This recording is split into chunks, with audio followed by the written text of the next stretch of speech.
Control స్ట్రక్చర్స్లో మనకి types ఏంటి? Sequence, selection, repetition, function call. Sequence అంటే నార్మల్ ప్రోగ్రామే కదా, మనం ఇప్పుడు దాకా రాసిన ప్రోగ్రామ్స్ ఎలా రాసుకుంటామో అలా రాసుకునేదే సీక్వెన్స్. ఇప్పుడు మనం చెప్పుకునేది సెలెక్షన్.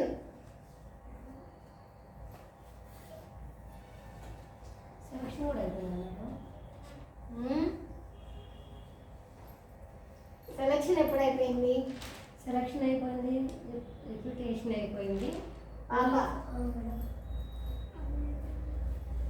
అది వేరు కాదు, ఇదే ఇది కూడా.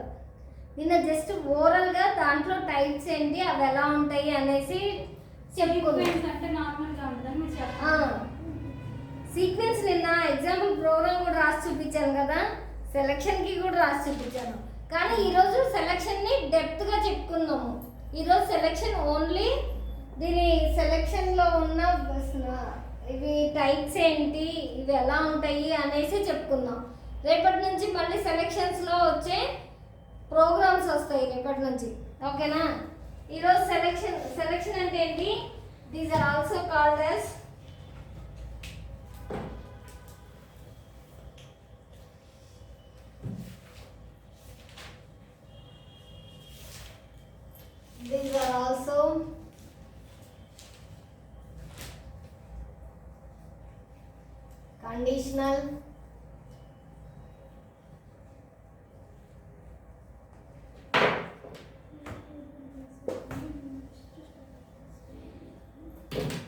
conditional, ranching, selection or decision making.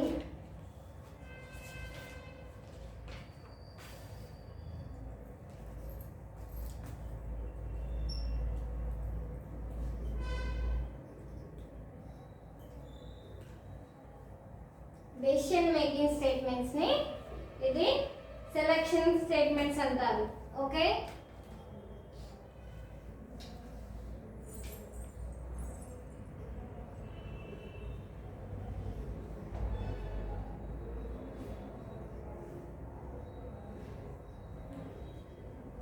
ఇవేంటి? డెసిషన్ మేకింగ్ చేస్తాయి, రంచింగ్ చేస్తాయి. దీంట్లో అసలు ఏంటి, అసలు ఉండేది ఏంటంటే బ్లాక్ స్టేట్మెంట్స్ ఉంటాయి అన్నమాట, ఓకేనా? What is meant by decision making అంటే, decision making is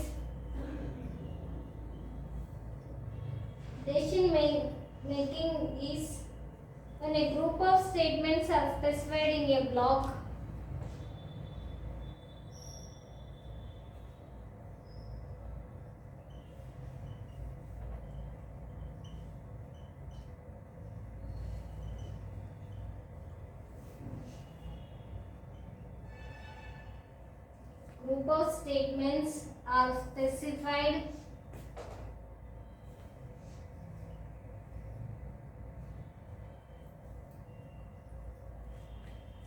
specified in a block.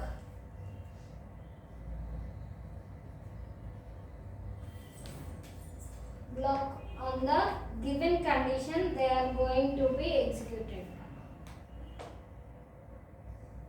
Block based on the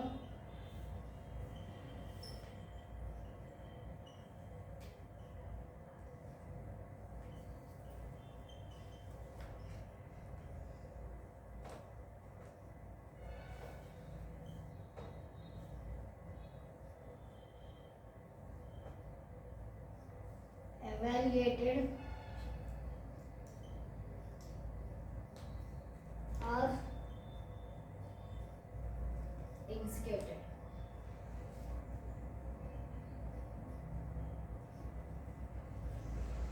మనము డెసిషన్ మేకింగ్ అంటే ఫస్ట్ దీనికి ఏం రాస్తాము? కండిషన్ రాస్తాము. కండిషన్ లేకపోతే ఈ స్టేట్మెంట్స్ ఏమి ఎవాల్యుయేట్ అవ్వవు. కండిషన్ రాస్తామా?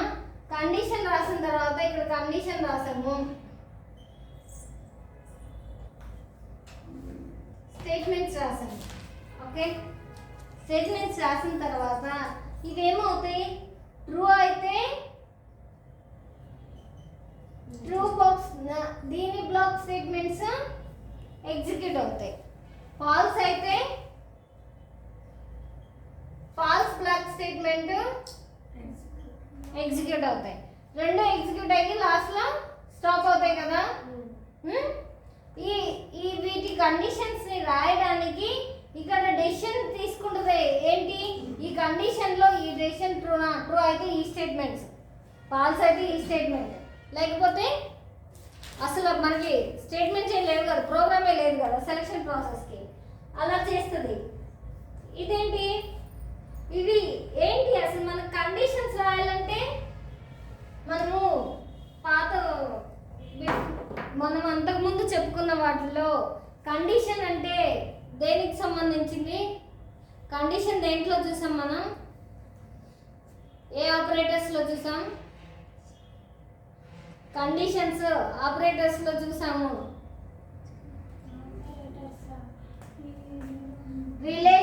రిలేషనల్ ఆపరేటర్,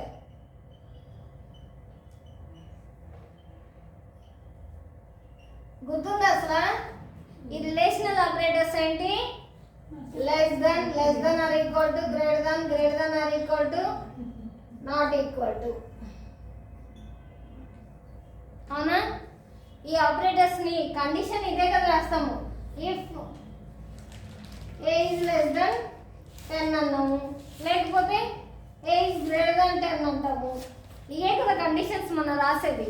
ఈ కండిషన్స్ కోసమే రిలేషనల్ ఆపరేటర్స్ ని మనము యూజ్ చేస్తాం అన్నమాట. ఇది ఇప్పుడు వీటి టైప్స్ ఏంటి, ఈ రిలేషనల్ ఆపరేటర్స్ లో సెలక్షన్ స్టేట్మెంట్స్ లో టైప్స్ ఏంటి, వీటి టైప్స్ వచ్చేసి దీన్ని 3 టైప్స్ గా కాల్ చేశారు. ఏంటి, ఫస్ట్ వన్ ఏంటి,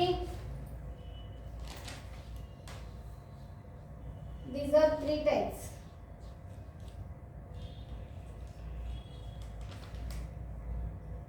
First one, if statements.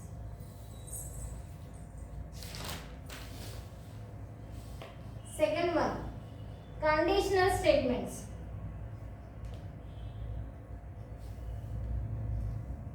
Conditional expressions.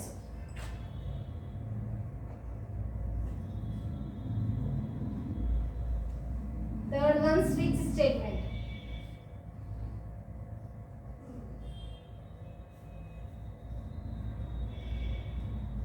ఈ కండిషనల్ స్టేట్మెంట్స్ ఎక్స్ప్రెషన్స్ వచ్చేసరికి కండిషనల్ ఎక్స్ప్రెషన్స్ ఏంటి, క్వశ్చన్ మార్క్, టెర్నరీ ఆపరేటర్స్ ఉంటాయి కదా, క్వశ్చన్ మార్క్ కోలన్ క్వశ్చన్ మార్కే, ఇవేంటి టెర్నరీ ఆపరేటర్స్. ఈ టెర్నరీ ఆపరేటర్స్ ని యూజ్ చేసి మనము కండిషన్ రాయడానికి మాత్రమే ఈ కండిషనల్ ఎక్స్ప్రెషన్స్ ని యూజ్ చేస్తాం అన్నమాట.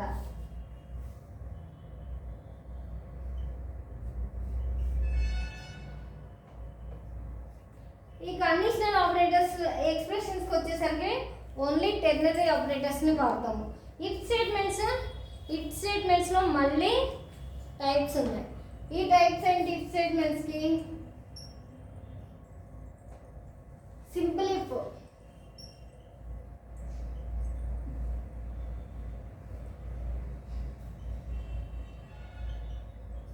రెండోది ఇఫ్ ఎల్స్,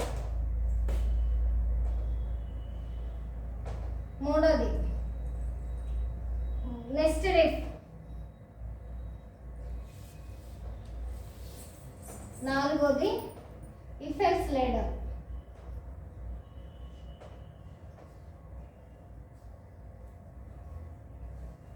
ఈ 4 స్టేట్మెంట్స్ ని మనము ఇఫ్ స్టేట్మెంట్స్ లో యూజ్ చేస్తాము. ఇవి మళ్ళీ మనము నెక్స్ట్ క్లాస్లో వచ్చేసి వీటి గురించి బ్రీఫ్గా చెప్పుకుందాం. చూడండి, సింపుల్ ఇఫ్ స్టేట్మెంట్ అంటే సింపుల్ ఇఫ్లో వచ్చేసి ఒక్క కండిషనే ఉంటుంది. ఆ condition either true or false అనేది ఉండదు, ఓన్లీ ట్రూ కండిషనే ఉంటుంది. ట్రూ కండిషన్స్కి మాత్రమే సింపుల్ ఇఫ్ స్టేట్మెంట్ అనేది వర్క్ చేస్తుంది. ఒకసారి దాన్ని ఇంకా మనం మళ్ళీ ఫాల్స్ బ్లాక్ స్టేట్మెంట్స్ కానీ ఇంకేముండవు, ఓన్లీ ట్రూ బ్లాక్ స్టేట్మెంట్స్ మాత్రమే ఉంటాయి. ఇఫ్ ఎల్స్కి వచ్చేసరికి ట్రూ ఉంటుంది, ఫాల్స్ ఉంటుంది. ఓకే, ట్రూ స్టేట్మెంట్స్ ఉంటాయి, ఫాల్స్ స్టేట్మెంట్స్ ఉంటాయి. ఆ బ్లాక్లు రెండు ఉంటాయి అన్నమాట. నెక్స్ట్ ఇఫ్కి వచ్చేసరికి ఇఫ్ స్టేట్మెంట్ కండిషన్ రాస్తాం కదా. ఇఫ్ కండిషన్ రాసిన తర్వాత దాని లోపల మళ్ళీ స్టేట్మెంట్స్ ఓపెన్ చేసి మళ్ళీ ఇఫ్ స్టేట్మెంట్ రాస్తాం. అంటే 2 సార్లు ఇఫ్ స్టేట్మెంట్ వస్తుంది, కానీ అక్కడ కండిషన్ వేరు, ఇక్కడ కండిషన్ వేరు. ఇంకో కండిషన్ని కూడా యూజ్ చేసుకోవడానికి నెక్స్ట్ ఇఫ్ని యూజ్ చేస్తాం. 2-3 సార్లు రాసుకోవచ్చు అనమాట లోపల. If else ladder, if else ladder అనేసరికి కండిషన్స్ చాలా ఉంటాయి. ఈ కండిషన్స్ని 1 by 1 కండిషన్ని మనము చెక్ చేసుకోవడానికి ఇఫ్ ఎల్స్ లేడర్ని మనము యూజ్ చేస్తాం అనమాట. ఈ స్విచ్ స్టేట్మెంట్స్కి ఇఫ్ ఎల్స్ లేడర్కి కొద్దిగా దగ్గరగా ఉంటుంది అనమాట. ఎందుకంటే ఈ రెండు ఎక్కువ సార్లు కండిషన్స్ దీంట్లో కూడా ఉంటాయి. స్విచ్ స్టేట్మెంట్స్లో దీంట్లో కూడా కండిషన్స్ ఎక్కువ సార్లు ఉంటాయి. ఎక్కువ సార్లు మనం ఈ కండిషన్ని ఎగ్జిక్యూట్ చేస్తాం. ట్రూ బ్లాక్ని ఫాల్స్ బ్లాక్ని ఎగ్జిక్యూట్ చేస్తూ ఉంటాం అనమాట. ఓకే.